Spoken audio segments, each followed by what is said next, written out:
कृष्ण कृष्ण कृष्ण हरे हरे हरे राम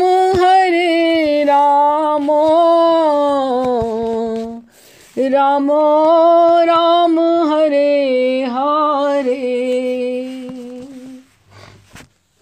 हरे कृष्ण कृष्ण कृष्ण हरे हरे हरे राम राम राम हरे हरे हरे कृष्ण कृष्ण कृष्ण हरे हरे हरे राम राम राम हरे हरे हरे कृष्ण कृष्ण कृष्ण हरे हरे हरे राम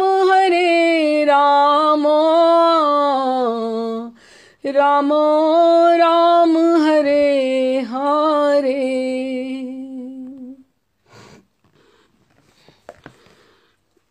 आरती दिन में ना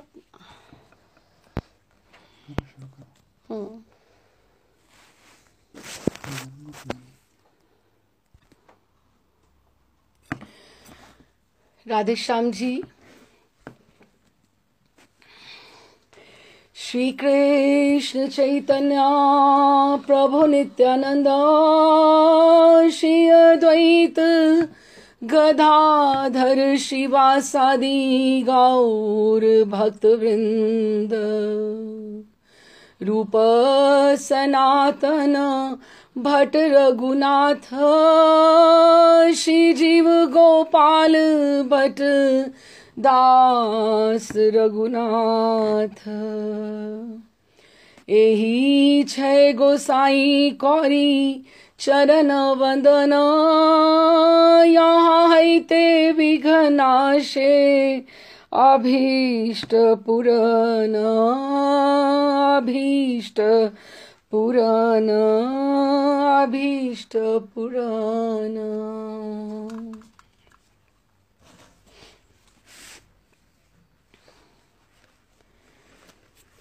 हम जो वृंदावन के एक खास समय के 4 बाबा के बारे में बात कर रहे हैं।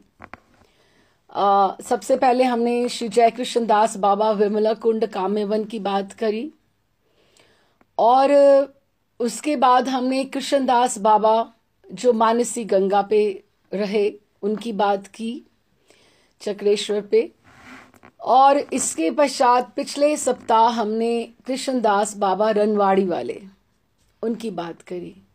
अब ये चौथे जो हुए हैं ये मधुसूदन दास बाबा हैं और इनका भी वही समय रहा क्योंकि इन्होंने भी उनसे मार्गदर्शन लिया इन सब बाबा से। इन सबसे छोटे मधुसूदन दास बाबा हैं उम्र में। तो इनके बारे में जैसे हम समझें कि ये कौन थे और ये इनका नाम ये सिद्ध कैसे हुए, तो बाल्यावस्था में इन्होंने वृंदावन के एक श्याम वर्ण के वंशी और मोर मुकुटधारी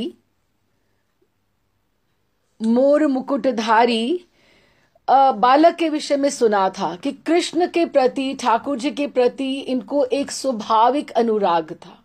बचपन से ही इन्हें अनुराग था। तो और ये सुनने में उनके आता था कि वे जैसा रूपवान है वैसा ही गुणवान और शक्तिमान भी है, कि हम जिससे प्रेम करते हैं। अब वैसे भी आप माने कि महाराज श्री कहते हैं सबसे इम्पोर्टेंट जो हमारे ठाकुर जी को प्रवेश करते हैं, ठाकुर जी कर्म की इंद्री से प्रवेश करते हैं, कथा संकीर्तन। और रुक्मणी ने भी तो यही सुना उनकी ठाकुर जी को मिली तो नहीं थी, उनका प्रशंसा ही सुनी, उनकी कथा ही सुनी, उनके गुणों के बारे में, कि किसी के बारे में आप इतना सुनो, उनकी करुणा के बारे में, उनके कैरेक्टरिस्टिक्स के बारे में, कि आपका मन उनके ऊपर आसक्त हो जाए। अब उन्होंने बचपन में कोई देखा तो था नहीं ठाकुर को, लेकिन उनको ऐसा सुनने में आता था सबसे बात कथाओं में, क्योंकि उस समय घरों में कथा ही हुआ करती थी, यही अध्ययन होना, ग्रंथों का पाठ होना। तो ये सुनते थे ठाकुर के बारे में कि वो जैसा रूपवान है वैसा ही गुणवान और शक्तिमान भी है। रूप, गुण और शक्ति में उनके समान दूसरा कोई भी नहीं है। तो फिर वो दयावान भी है, हर एक के ऊपर करुणा भी करते हैं, सुहृद भी हैं, कि इनसे ऊपर हमारा कोई बंधु भी कोई नहीं है। जो उसको पुकारता उसके लिए वो खड़े हो जाते हैं, और स्नेही हैं, सबको प्रेम करने वाले हैं। और उससे जो प्रेम करता है उसका वो इतना अपना हो जाते हैं कि उनके सारे अभाव दूर कर देते हैं, कि हमें हमारे में ये कमी होगी कि हम उनको अपना ना समझें, उनसे सारी बात ना करें, लेकिन एक बार हम उन्हें अपना समझ लें तो वो हमारी सारे अभाव दूर कर देते हैं, और सब प्रकार से हमारी रक्षा के लिए स्वयं खड़े हो जाते हैं कि ये मेरा शरणागत है, मुझे इसका कल्याण करना है, मुझे इसको कैसे भी लेकर इसको आगे, इसका जो भक्ति का मार्ग है, मेरे तक आने का मार्ग है, वो प्रशस्त करना है। इस तरह से कि पर वो है बहुत लीलामय, बहुत सी लीलाएं उनकी सुंदर हैं, कौतुकी हैं। बस वो जैसे वो छेड़खानी में मजा उनको आता है, कौतुकी हैं, कि कंकर मार के देखते हैं। ये प्रतिकूलताएं जो हमें भेजते हैं वो हमारी निष्ठा को ही तो परीक्षा लेते हैं ना, बार बार वो कंकर मार मार के देखते हैं कि ये मेरी तरफ है या नहीं है। कौतुकी हैं और विनोदी हैं, परिहास, हास परिहास सब बहुत करते हैं, और उनका संग जैसा सुखमय है कि जिस तरह से आनंद आता है उससे अधिक सुखमय और कुछ भी नहीं है। और एक बार जो ठाकुर को पा लेता है, जो इसके रास्ते पे चल जाता है, चल पड़ता है, उसको और कुछ भी अच्छा नहीं लगता, क्योंकि उसने एक हायर टेस्ट, एक अच्छा सब अनुभव कर लिया है। अब जिसको आम अच्छा लगेगा, अब उसको केले का स्वाद या और किसी और फल का स्वाद कैसे अच्छा लगेगा? आम तो फिर आम है ना।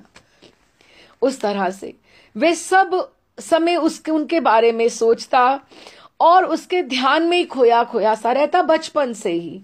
किसी संसारिक कामों में उसका ध्यान बहुत नहीं लगता था। माता पिता को उसे इस प्रकार संसार से विरक्त देखकर चिंता हुई, तो उन्होंने उसे संसार से बांध रखने के लिए, पर उसकी इच्छा के विरुद्ध उसका विवाह कर दिया। लेकिन विवाह के दिन ही रात्रि में नव वधू से प्रथम मिलन की बेला में उन्हें मिले बिना वे घर से भागकर वृंदावन चले गए, कि उनको ये लगा कि मुझे इस रिश्ते में इसमें बंधना ही नहीं है, बिल्कुल बंधना ही नहीं है, और वो उसमें से निकलकर वृंदावन भाग गए। वृंदावन में लोकालय से दूर, कि लोक जो जगत का ये जो सब था उस सब से दूर वनों में रहकर वंशी वाले की याद में दिन व्यतीत करने लगे। कभी गांव से मधुकरी करके मांग लाते और यमुना जल पीकर ही रह जाते।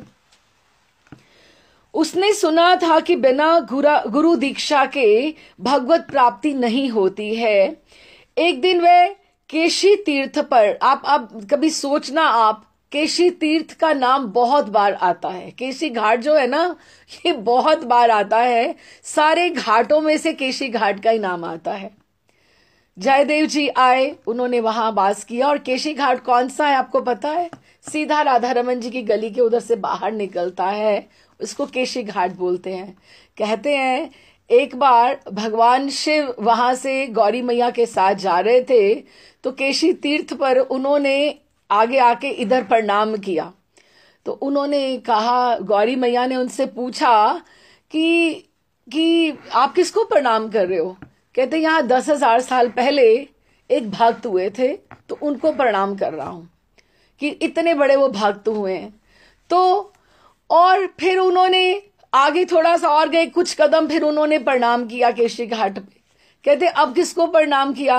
कहते 10,000 साल के बाद एक और यहाँ बहुत बड़ा भक्त होने वाला है, उसको प्रणाम कर रहा हूं। क्योंकि भगवान शिव को तो उधर का भी पता और इधर आने वाले का भी पता है कि केशी तीर्थ पे इतने भक्त आकर उन्होंने भक्ति प्राप्ति की है कि वो आप गिनते गिनते थक जाएंगे, लेकिन उनके नाम नहीं कम होंगे। तो उन्होंने केशी तीर्थ पर आकर यमुना के किनारे एक वृक्ष के नीचे बस वो सोचते रहे, मेरे कौन गुरुदेव होंगे, मुझे ये रास्ता कौन दिखाएगा, मुझे तो कुछ भी समझ नहीं है, मैं अपने माता पिता को यूं ही छोड़ के आ गया हूं, तो अब मेरा पथ कौन प्रशस्त करेगा। तो ऐसे चिंतन में बैठे हुए थे। तो उसी समय वहां एक महात्मा आए स्नान के लिए, और उसे देखकर कहा, वो नहीं जानते कि ये महात्मा कौन है। बहुत केशी तीर्थ पे तो बहुत महात्मा आते हैं, लेकिन महात्मा ने उनको बोला, बेटा जा यमुना जी में स्नान करा, मैं तुम्हें अभी दीक्षा दूंगा। स्वयं वो बोले, हाँ, ना कोई उनकी पहचान नहीं, कुछ नहीं कि अब किस तरह से क्या उनकी भाग्य प्रारब्ध उनको किधर की तरफ लेकर जा रहा है, उन्हें नहीं पता। और चिंतामणि स्वरूप दिव्य वृंदावन धाम की ऐसी कृपा, ऐसी कृपा। चिंतामणि किसको बोलते हैं? चिंतामणि स्वरूप, जैसे कल्प वृक्ष होता है कि आप जो उससे कुछ मांगो वो आपको तुरंत मिल जाए। और वृंदावन धाम ऐसा ही है कि वृंदावन धाम से आपने कुछ मांगा नहीं तो उन्होंने चिंतामणि के रूप में आपको वो पकड़ाया नहीं है। अब ये देखिए, ये जो कल्प वृक्ष हैं, जैसे हम सोचते हैं कल्प वृक्ष जो हैं वो क्या है? कल्प वृक्ष से आप जो मांगो सब मिल जाता है ना, वो सब जो मांगो आपको मिल जाता है। कल्प वृक्ष भी ठाकुर जी के ऐसे भक्त हैं जिन्होंने ठाकुर जी के ऐसे चरणों का, क्योंकि ठाकुर जी के चरण सब कुछ देने वाले हैं, ऐसे उनका इतना ध्यान किया है, इतना ध्यान किया है कि वो ध्यान करते करते वो कल्प वृक्ष के जो रूट्स हैं, जो वो हैं वहां पर, उन चरणों का ध्यान करते करते वो भक्त ही कल्प वृक्ष बन गए हैं। और वो ऐसी स्थिति में आ गए हैं कि जिसको जो चाहिए हो वो उन चरणों का आश्रय लेकर आगे प्रदान कर देते हैं। उसी तरह से वृंदावन जो है वो चिंतामणि धाम है। आप अपने मन में जरा सी अभिलाषा कोई लेकर आइए, धाम तुरंत पूर्ण करता है कि इसको ये चाहिए, इसके भजन में इस बात से बाधा आ रही है, मुझे इस बात का निवारण करना है। तो वो चिंतामणि स्वरूप दिव्य वृंदावन धाम की इस प्रकार की कृपा देखकर एक तरफ से तो उसकी प्रसन्नता का कोई ठिकाना नहीं रहा कि कोई ऐसे सोच सकता था कि मुझे ऐसे गुरुदेव मिल जाएंगे, मैं तो यहाँ वृंदावन में किसी को नहीं जानता हूं। और साथ ही उसके आंखों से अश्रुओं की धारा बह निकली। तुरंत वो भाग के स्नान करके आया, महात्मा को प्रणत हुआ और उन्होंने उसे मंत्र दीक्षा दी। और जैसे ही मंत्र दीक्षा दी, उस दशाक्षर मंत्र का उसका इतना प्रभाव था कि जैसे ही उसने मंत्र दीक्षा ली और जैसे ही वो गुरुदेव के चरणों में प्रणत हुआ, वो अविष्ट होकर मूर्छित हो गया। कि उसका संस्कार कितना उद्धृत था, कितना जागृत था कि कुछ साधना पिछले जन्म में कुछ छूटी होगी कि वो उसे जैसे ही मंत्र प्राप्ति हुई कि उसको एकदम से मूर्छना आ गई। और जैसे ही उसने एकदम से कुछ क्षणों के पश्चात जैसे ही उसने प्रकृतिस्थ हुआ, तब तक महात्मा वो अंतर ध्यान हो चुके थे। अब उसको कुछ पता नहीं है कि मेरे गुरुदेव का क्या नाम है। हो सकता है मधुसूदन नाम उन्होंने ही दिया हो, दीक्षा के समय दिया हो, कुछ यू नेवर नो। लेकिन उनको कोई नहीं पता मेरा ये सांप्रदाय कौन सा है, क्या है, किस तरह से है। और वो एकदम से ऐसे उनको, लेकिन मंत्र उनको याद था, स्मरण था, उन्होंने मंत्र का जप प्रारंभ कर दिया।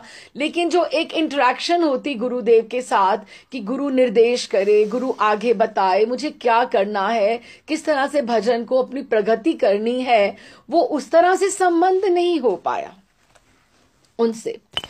अच्छा, तो अभी उन्होंने क्या किया, भ्रमण करते करते कि उनका नाम पता ठिकाना वो कुछ नहीं जान पाया, तो वो अपना बस मंत्र जप करते रहे। भ्रमण करते करते वो एक बार मानसी गंगा के निकट स्थित श्री कृष्णदास बाबा के पास पहुंचे। हम फिर वहीं आ गए क्योंकि कृष्णदास बाबा उनसे उम्र में बड़े हैं, तो उन्होंने उनके पास पहुंचे कि इस समय ये सिद्ध बाबा हैं, तो मुझे इनसे मार्ग निर्देशन लेना चाहिए कि मैं क्या करूं। उनके शरणापन्न होके, चरणों में प्रणत होकर उन्होंने कहा, मैं अति मूर्ख हूं, मैं भजन के संबंध में कुछ भी नहीं जानता हूं, आप मुझे कृपया भजन की रीति उपदेश करने की कृपा करें।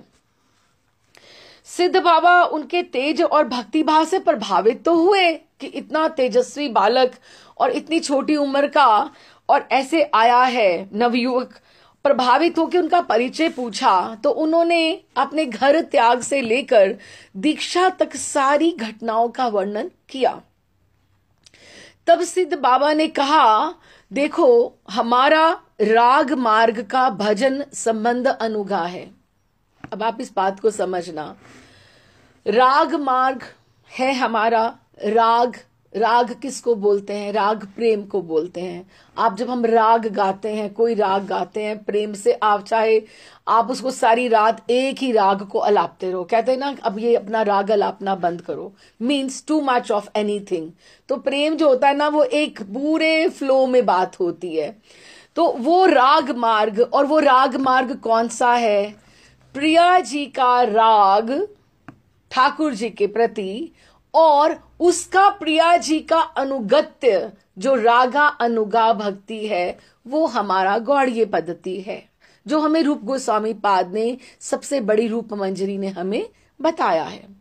तो उसके हिसाब से हमारा उनसे संबंध अनुगा है कि हमारा संबंध है कैसे, क्या कि प्रिया जी के प्रियतम ठाकुर हैं, क्योंकि हमारी उनके साथ डायरेक्ट अप्रोच नहीं है, डायरेक्ट अप्रोच नहीं है। तो रागानुगा भक्ति इसी को बोलते हैं।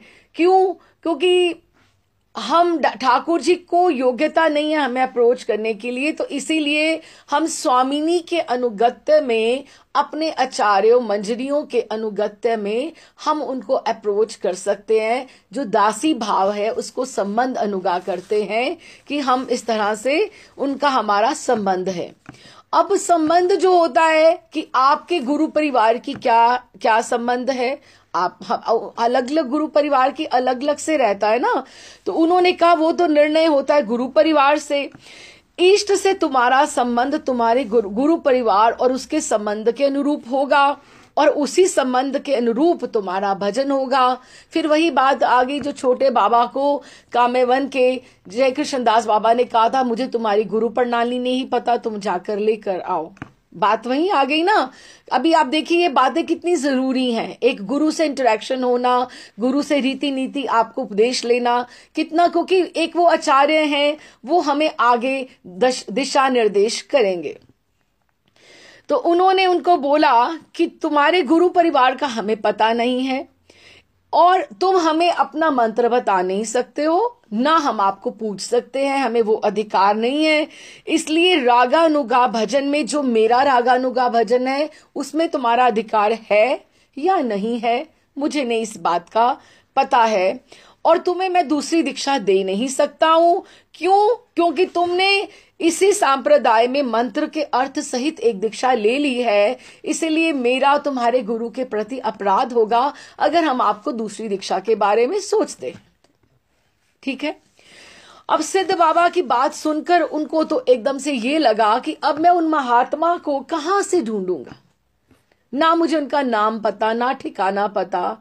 वो ऐसे ही उन्होंने कहा और मैं ऐसे उनसे दीक्षा ले ली, लेकिन वो कौन थे, कहां से आए थे, मैं कैसे करूं? रुदन करने लगे। बाबा ने तब उनसे कहा, तुम ऐसा करो, शायद मेरी समझ में तुम्हारी बात ठीक ठीक से नहीं आ रही है, तुम ऐसा करो, सिद्ध बाबा जय कृष्ण दास काम्यवन के हैं, आप उनके पास चले जाओ। वो बहुत गुणी हैं, वो सर्वज्ञ हैं, वो महाविद्वान हैं। मुझे भी जब कोई परेशानी होती है तो मैं भी उन्हीं के पास जाता हूं, तुम उनके पास जाओ। उन्होंने विमला कुंड में उनको डायरेक्ट कर दिया। वे सर्ववेता हैं, तुम्हारे गुरुदेव का परिचय हो सकता है और संबंध वो स्वयं बता भी दे, क्योंकि वो उनको सब ज्ञान रहता है। उसने काम्यवन जाकर सिद्ध बाबा जय कृष्ण दास बाबा की शरण ली। और देखो, सर्वज्ञ होते हुए भी उनको सब पता दिखाई देता था, उनको सब समझ में आती थी।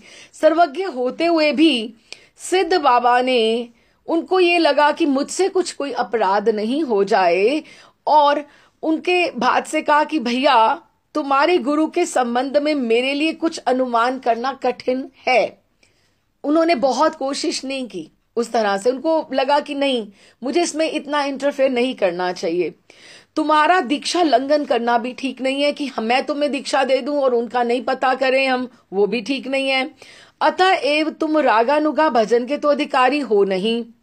ऐसी स्थिति में तुम्हें चाहिए कि तुम्हें जो तुम्हारे गुरु ने मंत्र दिया है, तुम उसी के आश्रित होकर आगे बढ़ते जाओ, प्रगति करते जाओ, तो राधा रानी तुम्हारी अवश्य बात सुनेंगी, जो तुम्हारे लिए अच्छा होगा। जैसे वृंदावन चिंतामणि धाम है, जैसे उन्होंने तुम्हारी ये पुकार सुनी है, ऐसे ही वो तुम्हारी ये पुकार सुनेंगी। अब कभी कभी ऐसा होता है कि कहीं कहीं एकदम से चोट पड़ती है, एक बार पड़ती है, दूसरी बार पड़ती है, और हम हतोत्साहित हो जाते हैं कि अब क्या, अब क्या। लेकिन you never know, something much better is awaiting for us. बहुत बड़ा हमारे लिए कुछ ऐसा ठाकुर जी ने प्लानिंग करी हुई है कि जिसकी हम आशा भी नहीं कर सकते हैं। अब चिंतामणि, उन्होंने कहा जय कृष्ण दास बाबा ने कि चिंतामणि स्वरूप गुरुदेव ने जैसे तुम्हारी दीक्षा की इच्छा पूर्ण की, वैसे ही रागानुगा भजन की इच्छा भी पूर्ण करेंगे। तुम क्यों इस तरह से तुम चिंतित होते हो? गंगा निकलती है गिरी कंदरा से, कहां से निकलती है? निर्झर बनके, और वो समुद्र की तरफ भागती है और निरंतर बहती रहती है, बहती रहती है, जब तक वो समुद्र में मिलन नहीं हो जाता। और यदि कोई रास्ते में मार्ग में बाधा भी आती है तो और वो स्पीड के साथ और अधिक वेगवती हो जाती है। और कृष्ण अनुराग की, प्रेम की भी ऐसी गति है कि अगर उसमें बाधा आती है, कोई खींच भी आ जाती है कि आज भजन नहीं हुआ या मेरे से कुछ नहीं हो रहा, तो ये हमारी खींच जो आ रही है भीतर से, ये हमारी इसको इच्छा को बलवती करने के लिए आ रही है कि हम we will do something more, something better, कि उससे भी हम अच्छा करेंगे। समज्वल और तीव्र बना देती हैं बाधाएं भी। जब रुकावटें आती हैं, प्रतिकूलताएं आती हैं, वो हमारी इच्छा को और तीव्र और पॉलिश और शार्पन कर देती हैं, हमारी उस क्रेविंग को। तो रागानुगा जो साधक होते हैं, इससे बड़ी बाधा और क्या हो सकती थी? अब उसको ये लग रहा है कि जिस चीज के लिए मैं सब कुछ त्याग कर मैं दर दर का भिखारी बन गया, अब उसको एकदम से रोष अंदर में जगा, रोष भी और घबराहट भी और व्याकुलता भी। आप सोचिए कि उसको लगा कि जिस चीज के लिए मैं दर दर का भिखारी बन गया, और आज मुझे उस भजन का अधिकारी ही नहीं समझा जा रहा। सिद्ध जय कृष्ण दास बाबा का ये जो उपदेश था कि तुम रागानुगा भजन के अधिकारी तभी होगे जब तुम्हें गुरु वापस से पुनः मिले और तुम्हें कुछ बताएं। तो उनको ये लगा कि वो नवयुवक जो उसके मन में था, वो नव अनुराग था, उसका नया नया प्रेम उसके अंदर जागृत हुआ था, लेकिन उसको दिशा नहीं दिखाई मिल रही थी। दीक्षा हो गई है लेकिन दिशा नहीं मिल रही कि मुझे कैसे करना है, क्या करना है। तो वो एकदम से विस्फोटक हुआ, एकदम से जैसे कुछ अंदर से फट गया, जैसे हृदय विदीर्ण हो गया। और उसके अनुराग की जो थी अग्नि थी, धू धू कर जलने लगी। जीवन उसको इतना डिसअपॉइंटिंग, डिप्रेस्ड, निराशामय, निरुद्देश्य कि मेरे जीवन का लक्ष्य ही कोई नहीं है, और निरर्थक प्रतीत होने लगा कि कुछ अर्थ नहीं है।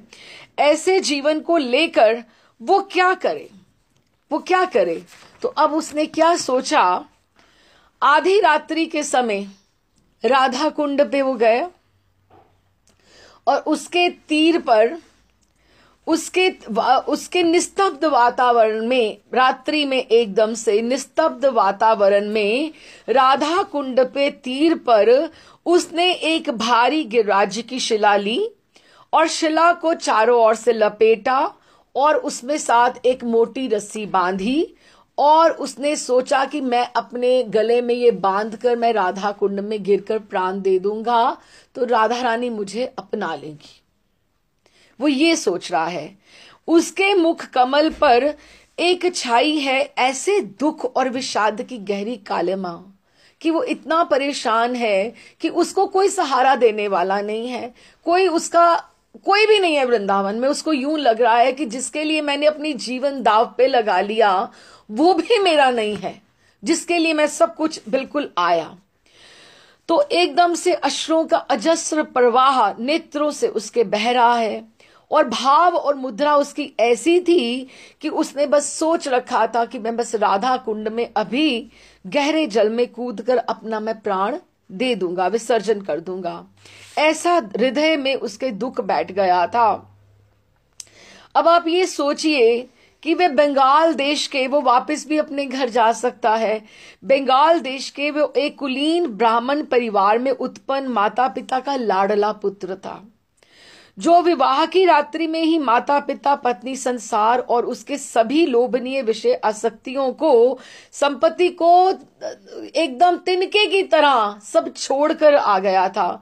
अब अच्छे माता पिता होने, अच्छी पत्नी होनी, संपत्ति होनी, ये चीजें ऐसी हैं कि जीवन में इन चीजों का अभाव हो तो वो लोग अपना समझे कि हमारा जीवन अर्थहीन है, कि मुझे अच्छी पत्नी नहीं मिली, मेरा जीवन खराब हो गया, मेरे माता पिता अच्छे नहीं है, मेरे पास पैसे नहीं है, अर्थ नहीं है, तो ये हो गया। लेकिन वो उसको सबको वो छोड़कर इधर आया तो उसका कितना एकदम से मेंटल स्टेट और हृदय, उसका भाव कितना हृदय, वो इस बात को ये सोच रहा है कि ये सब मेरे साथ क्यों हो रहा है।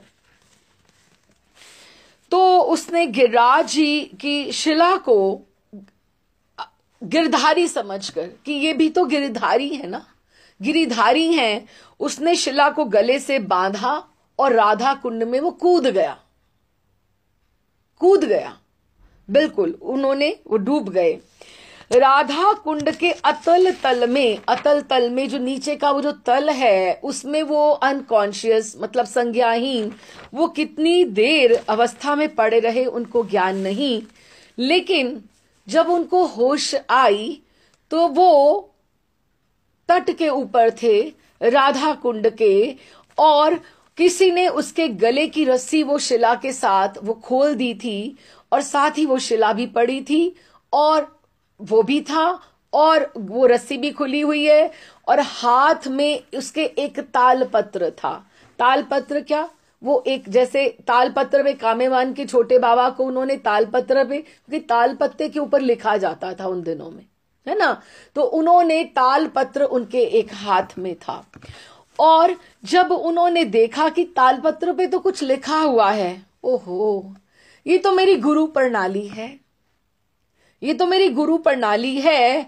इससे वो राधा रानी की साक्षात कृपा मानकर कि राधा रानी की मेरे ऊपर कितनी कृपा है कि मैं जिसके लिए, जिस बात के लिए अपने आप को, मैं स्वयं अपने आप को आत्मघात करने जा रहा था, वो तो मेरे सामने है, मेरे पास है।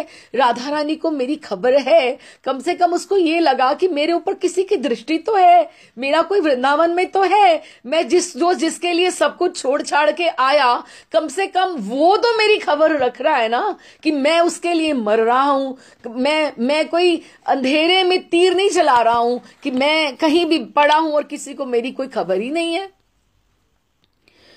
तो वो जैसे ही उसके पास तालपत्र आया तो राधा कुंड से वो सीधा भागे, किधर, मानसी गंगा पास में पड़ती थी, कृष्णदास बाबा के पास भागे।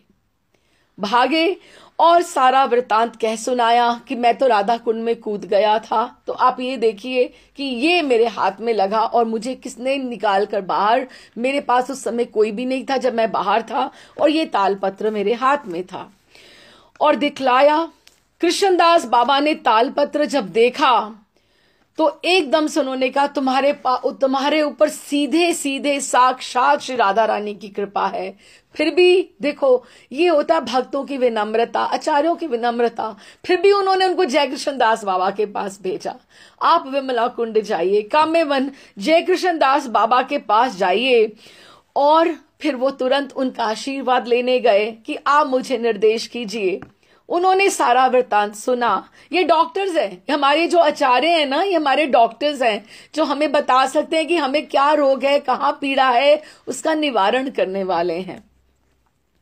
और उन्होंने सारा वृतांत सुनकर कहा, तुम्हारे ऊपर मधुसूदन राधा रानी की यथेष्ट कृपा है और जो तुम्हें मिला है वो अव्यक्त है, कि ये इसकी कल्पना नहीं की जा सकती कि जो तुम्हें एकदम साक्षात मिला है। लेकिन फिर भी रागानुगा सेवा के लिए स्पष्ट निर्देश की आवश्यकता है कि अभी भी इसमें थोड़ी बात हमें और चाहिए जिसमें हम आपको आगे हम तुम्हें बढ़ा सकते हैं।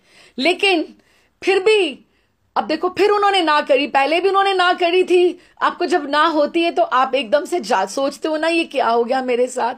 लेकिन उन्होंने कहा, अभी भी मैं तुम्हें कुछ नहीं बताऊंगा। जिसने इतनी कृपा करी है तो इतनी ही तो कसर बाकी है। तुम जाओ, राधा कुंड पर प्रिया जी का वापस से पुनः आवाहन करो, उन्हीं को पुकारो, वही आकर अवश्य तुम्हारे ऊपर कृपा करेंगी। और मंत्र वही महात्मा जिन्होंने दिया था, वही मंत्र, वही ताल पत्र को वो लेकर पुनः वहां पर राधा कुंड में वो मंत्र उच्चारण उनका और वही सब कुछ वो कर रहे हैं। वे राधा कुंड जाकर आर्त भाव से राधा रानी को पुकारने लगे। भक्त की आर्तनाद कान में पहुंचते ही राधा रानी साक्षात प्रकट हुई और उपदेश दिया, मधुसूदन तुम सूर्य कुंड जाकर भजन करो। सूर्य कुंड ही भजन की स्थली है जो तुम्हारे लिए निर्धारित की गई है। ये सब कुछ पहली प्लानिंग है, सारी की सारी पहले की प्लानिंग है। वहां तुम जाकर भजन करो, वही तुम्हारी अभीष्ट रागानुगा सेवा की प्राप्ति होगी, जिसके लिए तुम सब कुछ तृणवत बिल्कुल घास के तिनके की तरह तुम त्याग कर तुम आए हो, वही तुम्हें वहां पे प्राप्त होगी। और तुम इस मंत्र में किसी को दीक्षा नहीं देना, आजीवन इस मंत्र को गोपन रखना कि तुम शिष्य नहीं बनाओगे। दास वैसे सेवा के लिए रहे अलग बात है, लेकिन तुम अपना इस मंत्र को गोपन रखना। तुम वहां पर जाकर भजन करो। तब से वे सूर्य कुंड में जाकर रहकर भजन करने लगे। अब सूर्य कुंड की अगर हम स्थली के बारे में बात करें तो बहुत अब की बार ठाकुर जी की बहुत कृपा रही। ये प्रेरणा भी मुझे इसीलिए हुई कि इस बार की जब धाम की यात्रा रही तो ये रनवाड़ी स्थान, उमराई और सूर्य कुंड और अब की बार बहुत से स्थानों के दर्शन हुए, बहुत से सुंदर स्थानों के दर्शन हुए। 84 कोस की परिक्रमा तो बहुत साल पहले की थी शिष्य भूति कृष्ण महाराज जी के आश्रय में, लेकिन इतने सुंदर अब की बार स्थलियों के दर्शन हुए और ये रिलेट कर पाई मैं। और यही मेरा मन था कि जो देखा है उसको शेयर किया जाए और उसको एकदम से सब में बांटा जाए। एक तरह का ये उन स्थलियों का प्रसाद है, ये जो उनकी यादें हैं, स्मृतियां हैं और वहां की। और सूर्य कुंड क्या स्थान है, कौन सा स्थान है, हम थोड़ा सा हम समझते हैं वहां की क्या लीला है। जब हम अष्टयाम की लीला की बात करते हैं, अष्टयाम जो अष्ट प्रहर की लीला, 4 घंटा सुबह 4 घंटा संध्या में रात्रि के अष्टयाम की लीला, जो आचार्य लोग भक्त लोग वो बैठते हैं उसमें अष्टयाम की लीला में मानसी सेवा चिंतन किया जाता है। तो उसमें 9 से 12 सुबह के समय सुबह 9 बजे से 12 बजे तक सूर्य कुंड की लीला का समय रहता है। तो उसका मानसिक चिंतन किया जाता है। उसमें क्या है कि सूर्य पूजन लीला में प्रिया जी सब तैयार करके थोड़ा सा बाल भोग लेकर इधर से ठाकुर जी गैया चराने के लिए निकल आते हैं और उधर से प्रिया जी सखियों के साथ सूर्य पूजा करने के लिए आ जाते हैं। अब अगर तो प्रिया जी का परकिया भाव उस समय तक नहीं है तो वो जावट जो वो फिर आती हैं, बरसाने से आती हैं। कीर्ति माँ उनको प्रेरित करती हैं और मुखरा जो उनकी नानी है उनको वो प्रेरित करती हैं और कहती हैं कि तुम जाओ, अच्छा पति मिलेगा तुम्हें, अच्छा घर भर मिल जाएगा। तो वो राधा रानी को प्रेरित करती हैं और सखियों के साथ पूजा की थाली तैयार की जाती है और सूर्य कुंड पे सूर्य पूजन होता है। और अगर परकिया भाव से जो उपासना करते हैं तो वो जटिला जो उनकी सास हैं वो गोवर्धन के लिए कि घर में गैया और हमारा अच्छा व्यापार बढ़े, जो उस हिसाब से उनको कहते हैं कि तुम जाकर ये करो, आप पूजन करो, जाकर सब पूजा की तैयारियां होती हैं और सखियों के साथ। तो मंतव्य ये है कि प्रिया जी सखियों के साथ वहां आती हैं। अब जो सूर्य कुंड वहां का है उस समय का, वहां उस समय के जो पेड़ लगे हुए हैं, वृक्ष जो लगे हुए हैं, तमाल, मौलश्री, कदम्ब और हर श्रृंगार और कितने सुंदर सुंदर फूल। अब सूर्य पूजन है तो सूर्यमुखी के तो फूल होंगे ही होंगे जो सूर्य की तरफ ऐसे खिलते हैं, बड़े बड़े होके पीले रंग के। सूर्य कुंड है तो स्वाभाविक है, हम पौधों के लिए तो हमें बहुत धूप चाहिए ना, तो फूल कितने सुंदर, उसके कितने कितने सुंदर सुंदर श्रब्स हैं और पगडंडियां बनी हुई हैं, सूर्य कुंड के घाट बने हुए हैं और कितना सुंदर वहां पर अभी हम जाएं तो एक बहुत सुंदर बात हुई है कि हमारी सरकार ने बहुत देख के हमारे जो स्थान हैं जिनकी इतना महत्वता है, इतनी महिमा है, उसको उन्होंने टेक ओवर करके उनका नवीनीकरण कर रहे हैं। सूर्य कुंड का कोरोना की वजह से थोड़ा सा पिछड़ गया है काम, लेकिन उनका टारगेट था, कुछ महीने पीछे हो गए, लेकिन फिर भी बहुत सुंदर घाट बन रहे हैं उसके चारों तरफ, बहुत सुंदर उसका निर्माण हो रहा है और सूर्य मंदिर भी बहुत सुंदर है, मार्बल का, बहुत सुंदर। लेकिन उस वहां पे प्रिया जी सूर्य की पूजा करने के लिए, सूर्य नारायण भगवान का ही अंश है तो उनकी पूजा करने के लिए आते हैं। हम भी अगर सूर्य को जल चढ़ाएं अच्छी बात है, लेकिन हम उनको वो सूर्य समझ के चढ़ाएं कि हमारी प्रिया जी भी आपका पूजन करती हैं। सूर्य भगवान, हमारे प्रिया जी की आप हमें शरणागति दीजिए कि आप, हमारी प्रिया जी आपको सूर्य अर्चना करती हैं। अगर हम उस भाव से करें तो ज्यादा सुंदर है ना, क्योंकि हम अपनी प्रणाली की भी रक्षा कर रहे हैं। ठीक, फिर वहां पे फिर वो उधर से ठाकुर जी गैयाचारण के लिए आ गए हैं, इधर से प्रिया जी आ गई हैं। तो राधा कुंड में 2 बजे 3 बजे तक समय रहता है, उनके मिलन का समय रहता है। लेकिन अब ये बीच में से एक और स्थान मिल जाता है सूर्य कुंड में। उनको सखियों को पुजारी की आवश्यकता है कि जो प्रिया जी के को पूजा संकल्प से अच्छे मंत्र उच्चारण करके करा सके। तो शायद ठाकुर जी किसी रूप में ऋषि कुमार बन के या वैसे भी आ सकते हैं पूजा कराने के लिए। तो एक ऐसी स्थली है जहां पर ठाकुर जी का भी वहां पर आगमन होता है। तो प्रिया जी का नित्य ही प्रति वहां पर आगमन होता है। ये जो मदन मोहन जी का मंदिर है, जिसको हम द्वादश टीला आदित्य टीला भी कहते हैं, वो भी एक द्वादश टीलों में से एक है वृंदावन का। वहां भी प्रिया जी बड़ा उच्च स्थान है। मदन मोहन जी का मंदिर सनातन गोस्वामी का जो परिक्रमा में आता है, वहां भी प्रिया जी बहुत बार सूर्य पूजन के लिए आती हैं, क्योंकि उसका नाम आदित्य टीला है। आदित्य टीला, आदित्य सूर्य भगवान का नाम है, वहां भी आती है। लेकिन ये भी एक सूर्य कुंड, ये पड़ता है आपको रनवारी से। आप पीछे की तरफ आ जाएं, जो बरसाने के लिए नया रास्ता खुला है राधा कुंड के से पहले, तो वो रोड खत्म होते ही, विश्राम होते ही राइट हैंड पे जो छाता की तरफ मुड़ता है, तो पहले राइट हैंड के ऊपर सूर्य कुंड आता है। भीतर पूरा का पूरा गांव है, बहुत सुंदर स्थली है और उसका निर्माण भी अब नवीनीकरण भी हो रहा है। अच्छा, ये तो हुआ। अब ये स्थान की महिमा हुई कि उस स्थान स्थली की महिमा, उसमें रजकनों में प्रिया जी को उनकी सखियों के ठाकुर जी के चरण चिन्ह हैं। तो तब से वो सूर्य कुंड में आकर मधुसूदन जी भजन करने लगे। लोग उन्हें मधुसूदन बाबा कहकर पुकारने लगे।